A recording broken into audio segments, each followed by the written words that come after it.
Fiscalía y la Municipalidad de Asunción procedieron a tapar con pintura blanca propagandas electorales extemporáneas.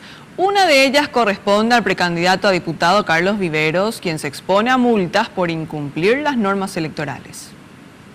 Sobre Mariscal López, entre Estados Unidos y España, los intervinientes pudieron constatar que el polémico mural electoral del precandidato Carlos Viveros ya había sido borrado, pero observaron que de igual manera existen carteles de campaña en el lugar que violan las normas electorales. El apoderado del movimiento fue intimado que los retire en la brevedad. Las propagandas electorales en este periodo, en este plazo, están prohibidas, no se pueden realizar. Entonces, la municipalidad tiene atribuciones por el Código Electoral para poder sancionar a los infractores. Y las sanciones son penas de multa, justamente, y también pueden negar la disposición de nuevas propagandas electorales a los partidos o movimientos políticos infractores.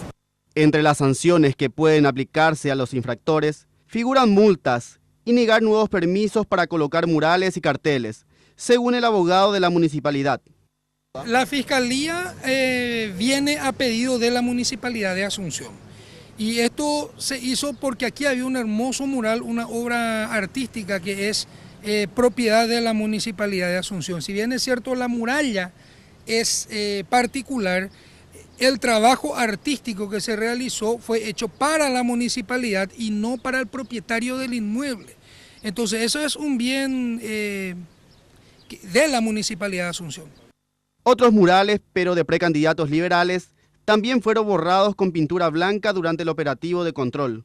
Según la Fiscalía, continuará hasta el 14 de noviembre.